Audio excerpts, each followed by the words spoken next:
Senator Bimbe should be patient. It has been raised twice. So that's my only concern in the previous financial year and this year.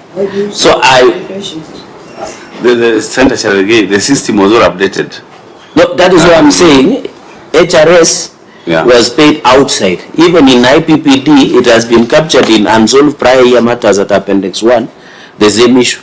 So even if it has been rectified, there was a breach of law. So I expected the governor to say the steps taken. He has not indicated what he has taken, including in terms of administrative action. Yes. Governor?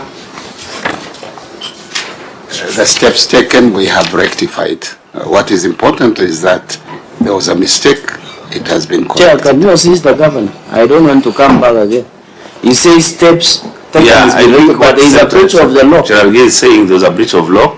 So that person who breached the law, then some administrative action should be taken to mitigate, either a warning letter, training, or whatever. That's what he's saying. But for efficiency, because Nairobi is just coming in, we've seen documents coming in already. I want us to, because there are remedial measures that have been taken, the rest we can do as we can keep it in view through the auditor. I want us to look at 5. That is avoidable expenditure on accrued interest. Auditor. Thank you, Chair. A review of records established that an amount of Kenya shillings 5,749,700 was paid to a private legal practitioner as legal fees. The court had ruled that the county executive pays the plaintiff an amount of Kenya shillings 3,938,604 less pay by 1st October 2021.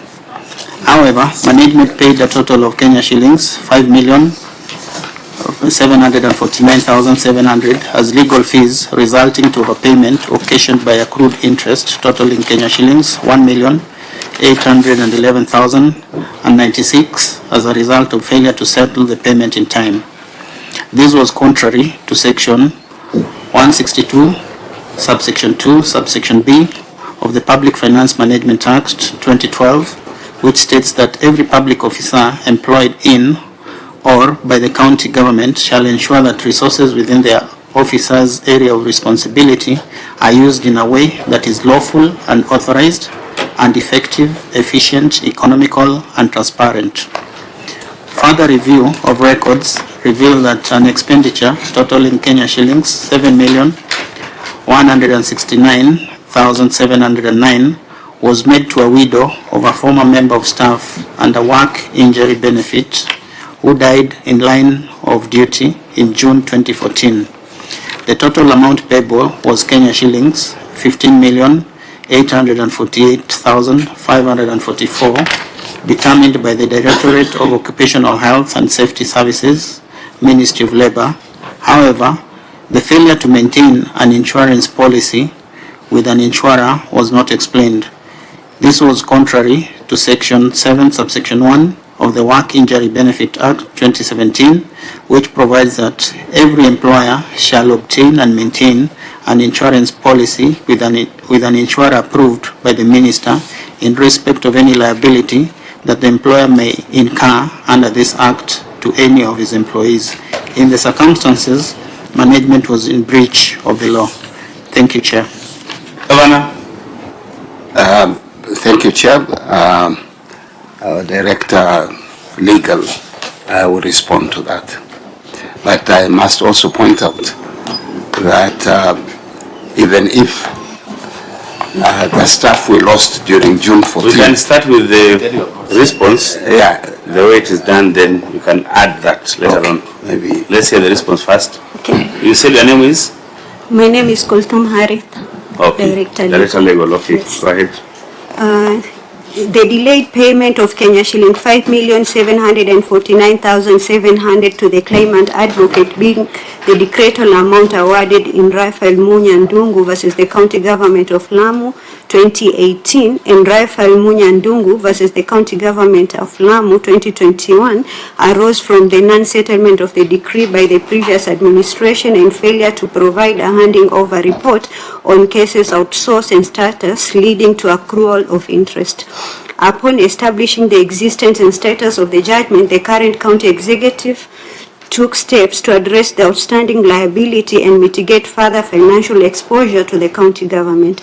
Consequently, provisions were made and payment effective during the financial year 2023-2024 and financial year 2024-2025 to settle the decretal amount in full. The settlement of the decretal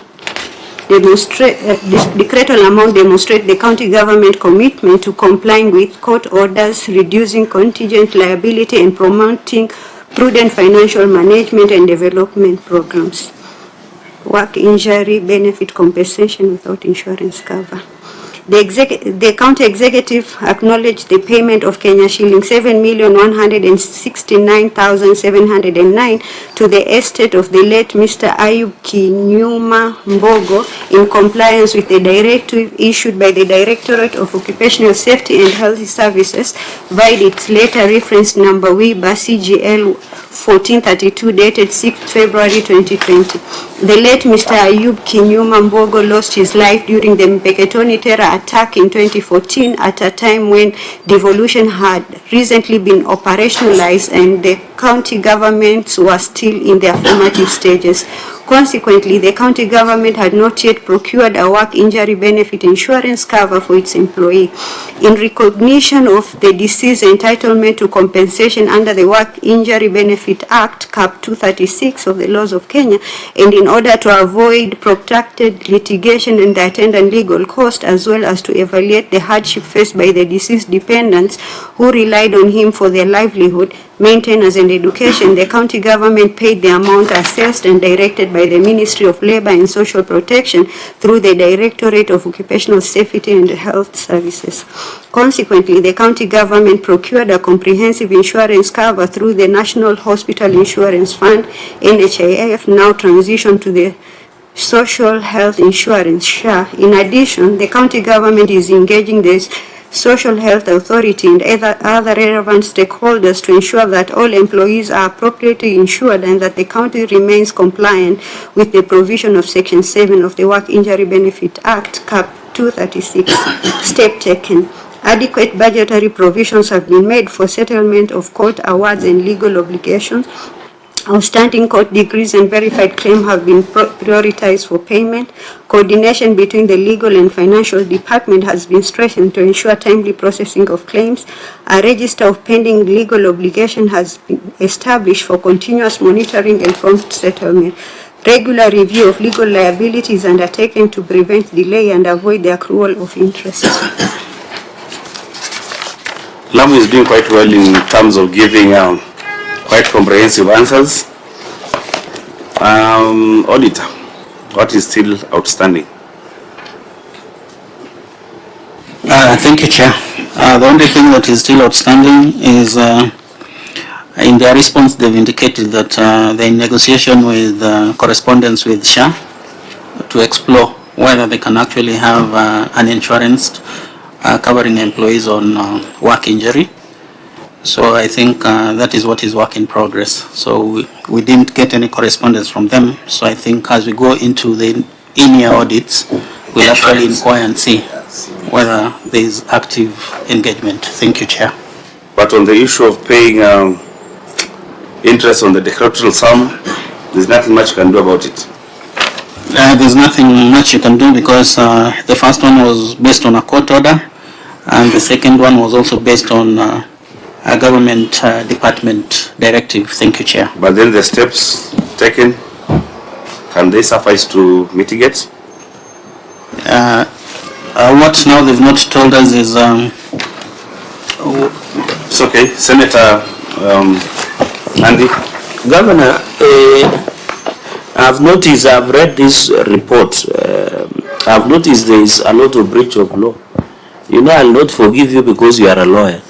And I want to repeat that if there is no excuse of the law, you don't have, and your legal person is just there. But Chair, since we adopted this report as is, I want to take the trajectory that you have taken, all steps taken.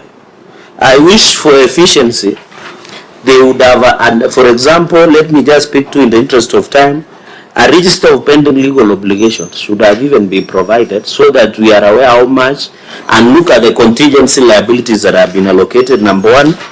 these outstanding good degrees and verified claims should have been attached.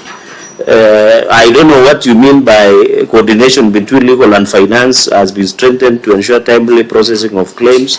You have not attached anything.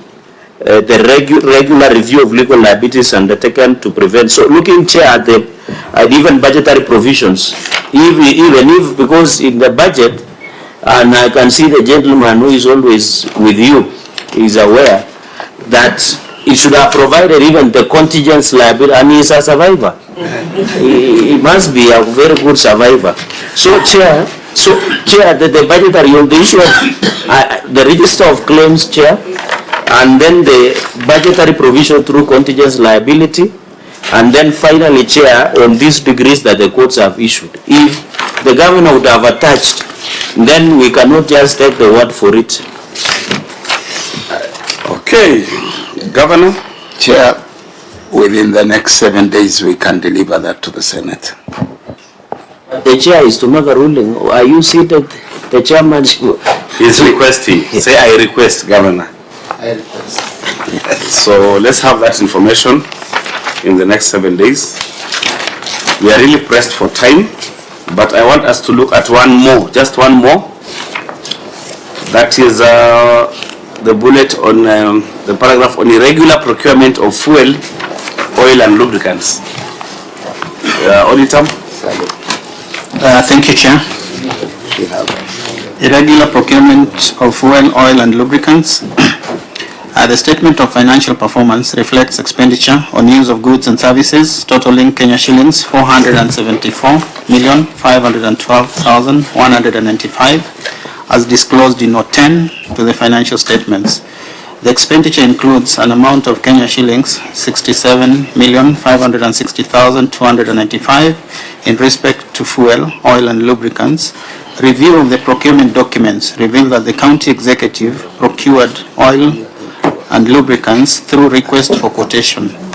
This was contrary to the provision of Regulation 91 of the Public Procurement and Asset Disposal Regulations 2020, which provides that a procuring entity that procures using the request for quotation method pursuant to Section 105 of the Act shall be subject to the procurement threshold in the second schedule, which provides that for goods and works and services, the maximum level of expenditure under this method is Kenya shillings 3 million per request for quotation. In the circumstances, management was in breach of the law. Thank you, Chair. Governor. Thank you, Chair. Our Director Supply Chain, Salim, will address that. Thank you, Chair. My name is Salim Ahmed, Director Supply Chain. Management has noted the auditor's observation regarding the procurement of fuel, oil and lubricant through the request for quotation method and appreciate the concern raised on compliance and Regulation 91 of the Public Procurement and Asset Regulation 2020 and the expenditure threshold for RFQ contained in the second schedule.